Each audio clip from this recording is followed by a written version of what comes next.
Meet Tiffany Ayalik, a young Inuk woman from the Northwest Territories. Each week, Tiffany will meet people from the North who bring land-based living into their everyday lives. Homesteaders, Indigenous elders, outdoor adventurers, and everyone in between. I'm Tiffany Ayalik, and this is Wild Kitchen.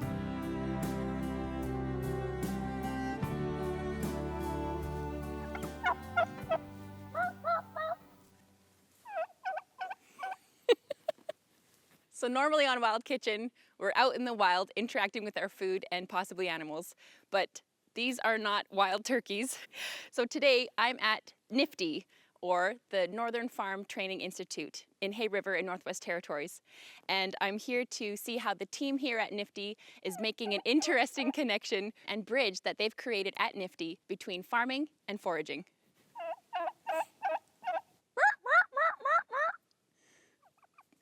He's laughing at me.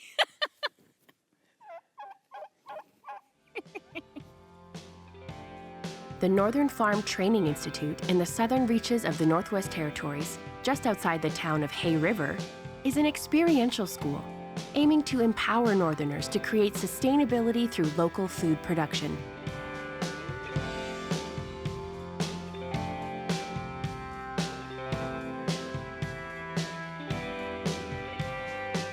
I meet up with NIFTY founder and president Jackie Moline for a tour of the farm campus. Hi, how are you? What I need is you to help me feed the lambs. Yes, I am very willing to do that.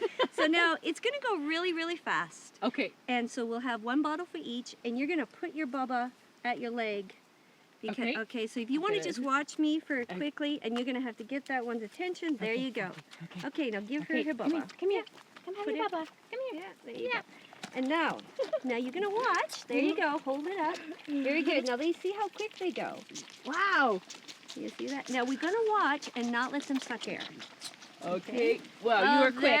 You're quick. Yeah. Wow. There you go. So this is part of a way that we can have a few tame animals. Yeah. And when they're growing, they'll be integrated into the flock that's, and they'll always come. And sheep, their instinct is to follow the lead. And so this is your interface. Okay, so these guys are the, or these ones are the sort of leader. That's right. And then that's how the shepherd is, they see, some of the sheep see that, oh, they're being trusted.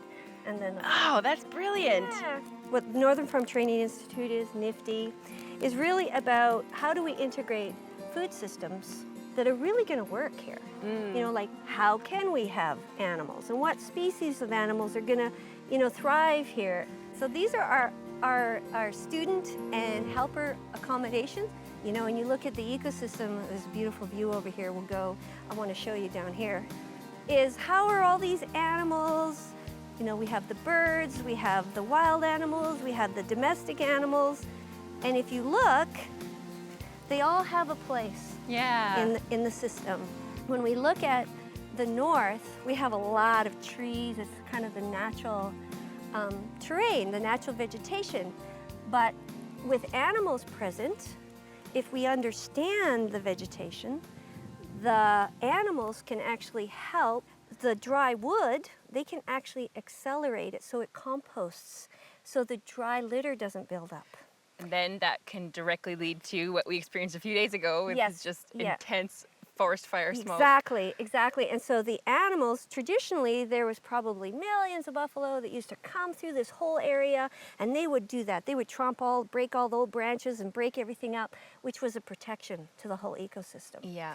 And so there's been a disconnect that happened such a long time ago. We don't realize that's happened. And the illustration I like to give is music. Excellent. Okay? I'm all here. Okay, so right now you can hear the wind, okay?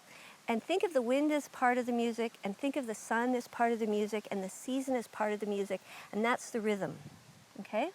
And the animals come through, and the types of animals that come through are the other instruments adding, okay? So what we gotta do is we gotta let nature set that beat for us, okay? And then we start bringing our instrument in, okay?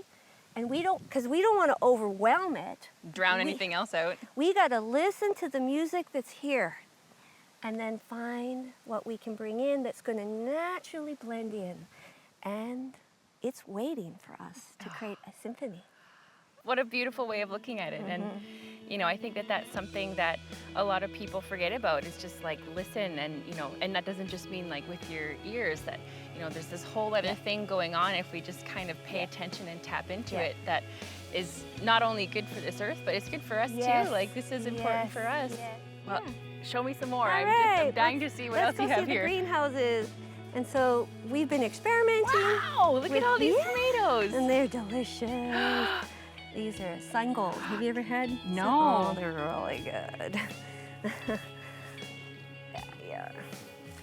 That's like candy. But we have our garden, our new garden out here.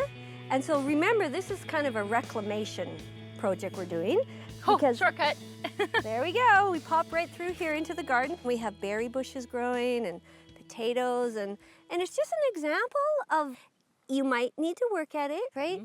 It's going to take us a few years to figure out how to have more, you know, local food systems, sustainable food systems, and what's going to work for us. But we can do it. We can do it. That's right. Part of sustainable food systems for us in the north is going to include animals. Yay! All right. Lead the way. Let's go. There they are!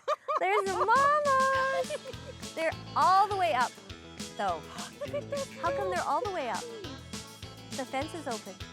Oh, well, this is completely unplanned. This is cool. Let's go over there. The fence mustn't have been quite closed. This does happen, period. Oh, look, the goats are up too. Oh, everyone, there's a commotion. So it looks like the pigs just got out, but everyone's super quick here at Nifty, so they're getting it under control. Sheldon Firth, one of the farm supervisors, leads the livestock back to the pasture with his quad. The pigs know that the wagon he's pulling is full of food, and it's dinner time here at the Nifty farm. Where does all this food come from that they're eating? This is all from, we collect every single day from one of the main grocery stores here. Pigs traditionally were not raised on grown food. They were only raised on salvaged waste foods. There's never a dull moment, and you've got to be careful where you're walking because there's just cute little critters everywhere. I want one. I'm gonna take one home with me. There is wild food all around us. I head out to the meadow to do some foraging with Nifty Operations Manager Kim Rapity. This meadow is just brimming with edible plants. There's such a buzz in here when all the flowers are blooming, you know, you can see how we've got so many native bumblebees coming through. Yeah, there's a whole bunch just, you know, getting the last of this fireweed here. Yeah, but we should get some fireweed too. I think so. Yeah, I just love fireweed. The whole plant is edible, but we can take the flowers just and use it to make fireweed jelly. Oh, fancy. Which is one of the most beautiful and exciting side dishes, I think. And the color is just so beautiful. It's hard to find that kind of pinky purple anywhere else. Yeah. Oh, you just have to watch and not take the ones that the bees are using. Occupied. So these are sort of the first thing that grows back after fire you were mentioning. Yeah, fireweed is actually a dynamic accumulator and very useful in the garden. You know, its purpose after there's been some type of disturbance is to bring up minerals from the soil and deeper in the rocks and accumulate them in its leaves. And then what we do often is you can take out they come out really easy, the whole stalk, but then you can lay them down along your garden paths as mulch. And those leaves with all that wonderful nutrients and minerals from deep, that's amazing. Yeah, it'll decompose into your garden. So we often collect the whole stalks too, and it's one way that the land is repairing itself after there's been disturbance. That's amazing. Yeah. Huh. They're sort of summoning the good stuff right from down below. On top of everything else they do. They're just beautiful to look at. Yeah. I think also there's a really great patch of rose hips over here. So let's go over there. Okay, let's get some do it. rose hips. One of our favorite recipes to make at the farm campus is called Boreal Ketchup. Ooh. Yeah, but you can make it with rose hips and and tomatoes, and it's a delicious healthy ketchup. Don't tell the kids though. But you just want to pick the most ripe rose hips. And it's a little bit of combining the agriculture with the wild too. Yeah, 'cause exactly. You put it with the tomatoes and it's just delicious. And it must help to like use less tomatoes if you're gonna supplement a little bit. Exactly. with the Yeah, rose hips. exactly. Because we can't grow so many tomatoes. So there's it's tons of rose hips, so Oh my it's gosh. good, yeah. We have rose hips for days. Yeah, no here. kidding. The pigs also will love to dig up the roots, and they eat the root system, which is Oh. so helpful if you're trying to clear a little area of land. And then the sheep and the goats love eating the leaves. Yeah. That's amazing. I'm learning so much here at Nifty. We give workshops all the time. We have internship programs that are long, and then we have short courses too for people who want to learn just one Weekend small warriors. topic. Yeah. Totally, weekend warriors. One of the most fun ones is our one in June. It's called Food Forests, and we talk all about how to design your garden so that it mimics a natural forest with all the different layers of plants supporting each other. Oh, that's amazing. And then plants that will keep growing again and again every year. And we have some great guys, Doug, Lamley's, and Karen, who have taken one of our food preservation courses. And the best is to see when our students have actually started their own businesses and are making money off of, making Boreal ketchup or canned fish, something like that. Oh, that's amazing. And it's cool, like a local food business. You can make that in any community you live in, Everyone needs to eat, and everyone has land that they can harvest from or grow from. Yeah, amazing. Everything in arm's reach, that's kind of ripish, I've grabbed. Yeah, let's keep moving along. Let's see what else we got lying around. One last stop in the meadow to snack on some wild raspberries, one of my favorite wild treats. I think I could be here all day if someone let me, but if we're gonna make jelly, I better go. Yep. We'll leave some for the birds. Okay. Thank you, raspberries.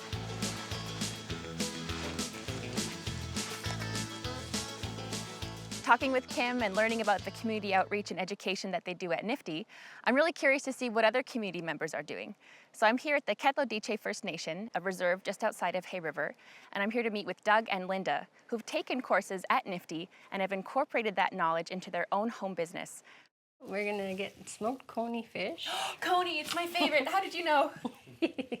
And then we'll cut it in pieces and put it in the sterilized jars. So when you take our culture and you move it from 100 years ago to today, we smoke our fish in a certain way over the smoke, usually by the lake shore or in our backyards and in our teepees, and usually smoke the fish in there. That becomes a bacterial problem. So when we do the fish this way, it's cooked at 100 minutes at 11 pounds pressure. So the sterilization and any other problem that would be there is no longer there. When you're cutting, do you just leave the bones in? Yes, the bones are they're high in calcium. Mm-hmm. So the bones, a lot of the bones are just left in and they tenderize and they're soft, so they're really salmon. good for you. Yes. Yeah. Being able to can it and preserve it and eat it at any time is awesome. Something that within our past culture we never had, right? So we smoked our fish and dried it in the wind and smoked it in our teepees, but then they were just stored, right? So they'd have to be eaten within a couple of days. Whereas now we can still eat our fish and it's still smoked and we can eat it whenever we want to. Have it all year round. Have it all year round. Yeah. We top off the fish with seasoning and are ready to put it in the pressure cooker. Okay, so now this goes on the stove? Yep. And how long does it go on the stove for? For 100 minutes at 11 pounds, I guess you would say. We could preserve some fish and pump a tire at the same time. All right, on the stove. Wow, that's a lot of fish. Did you want to taste some right now? Yes, I would love to try some.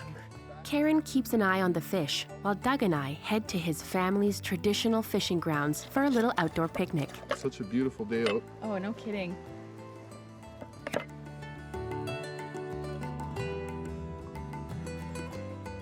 Oh, yeah. I like your portions, Doug. I approve.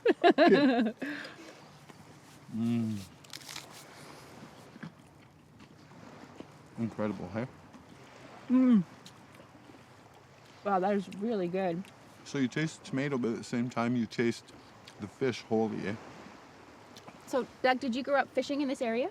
Yes, my dad, before the skidoos came along, we had nothing but dog teams. So we would go load up at my place, my dad and I, and head out on the lake a mile, repunch our hole, and tie our line on and pull our net out, take out all the fish, and then we'd pull the net back in, load up our fish and head back. So it'd be 3 hours by the time we got back at minus 40. Wow. With no fire out there. I always used to ask my father, why am I the one always going? And he'd say, we need to teach somebody in the family to carry on. So we can come down to the river and throw a rod in and pull our supper out and have people over for supper without having to pay anything. You know, in a time where the grocery prices are so high and there's so much preservatives in the food and every other thing, when it comes down to the animals that are still walking the face of this part of the earth, we know they're edible and still really good. So to me, to save this for the future generations so they can eat the fish and hunt the moose and live part of their culture like we always have in this area, to me, that's what it's all about. So this is an amazing skill that you picked up at Nifty. What are your thoughts about, what they're doing here in the community? It's a beautiful thing. Maybe it's NFTI and maybe it's not Dene people that are running it, but they're doing what we've done here in the past all our lives. So whatever we learn in this world, we're supposed to make for a better place for the future. And that's what Dene people are about. And Jackie's operation, to me, is teaching people up north how to grow vegetables within their cold communities, teaching our community on how to move forward and reignite the spark in growing our own food and sustaining ourselves and not living out of the grocery store so much. Amazing. Oh, it's beautiful. Yeah, I even just hearing you right now, I'm getting a little lump in my throat because it's such an amazing thing to be there and see how people are just listening so well, not only to the animals, but listening to the earth and what it needs and how we can work together instead of kind of coming in and imposing something that doesn't work here. So living harmoniously with the land. We've always done that as Dene people, but we can still do that today. It doesn't have to be at the same magnitude. We don't have to live off the land. Our children would suffer because of the education system. So we have to walk the best we can in both worlds. Yeah. And when we walk the best we can in both worlds, incorporate our culture, move it forward, well, hey, we're doing it. Yeah, amazing. This is how culture adapts and thrives and not just like survives, but that's how it is. Thriving, beautiful, alive thing. It's so wonderful. Well, thank you so much. This is delicious food for my belly and food for my soul hearing you talk about these things. Right on. Let's see, Cho. Let's see. Yeah. I head back down the road to the farm campus. Jackie has planned a potluck for tonight and is going to show me how to make rose hip ketchup before the guests arrive.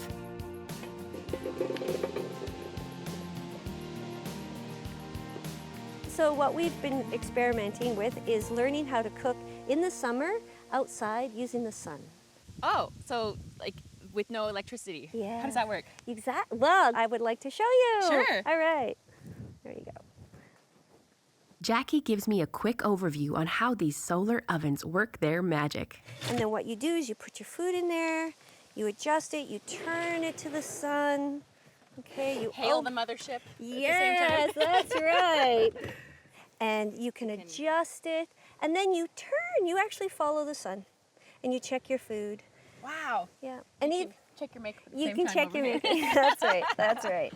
And what's really nice is when you do this, and you're harvesting your food, and you're cooking your food, you're actually going to have carbon negative food because you're not burning any fossil fuels, even wood. And the plants, when you organic garden and wild harvest, those plants are pulling carbon out of the air. Oh, So it's, amazing. Yeah, it's really a good way to go. And it's fun. Cool. It's very fun to do too. Jackie puts the solar oven to task and cooks up the rose hips to make her specialty, Boreal ketchup. A series of mirrors concentrate the sun's energy to a point where these solar ovens can cook at the same temperatures as a convection oven. We get the rose hips into the oven just in time as a nasty weather system begins to blow in from the south. The clouds are rolling in, but our picnic is ready just in time, so we take shelter in the greenhouse. Hey folks! How's everybody doing? Good, good. How about this weather, hey? It's dumping all of a sudden. Well, I have in my hot little hands a jar of ketchup and a jar of fireweed jelly. Beautiful. And I just wanted to say thank you so much. Thank you, Kim and Jackie and Doug and Karen and everybody here at Nifty. Just so honored to be here and seeing the incredible work that you're doing. So just thank you so much. It's been an awesome couple of days. Well, this looks amazing.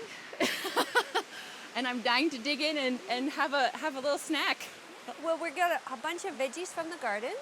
So by far the majority of the food here has all been produced here in the valley. And we have some wonderful fish from Doug and Karen, and we have homemade ketchup, and we have roasted garden carrots and roasted beets too. Amazing. Looks incredible. Well, shall we dig in? Sure. Awesome. We'll just pass some dishes down then? Yeah, shall we? sure. All right. And the plates. Oh yeah. Family style. You Here guys we go. got some of those? Yeah, we've got You some have of these plates. already. Okay, how about some plates? Coming down. Let's see. We might have to. That'd be good surprise with salt and garlic butter and rosemary. Yeah. Eh? Oh. It feels so good when it rains. Like we always get this feeling of relief because you don't have to water the garden. You know? So it's like, oh, we don't have to do anything. The work is done. Woohoo!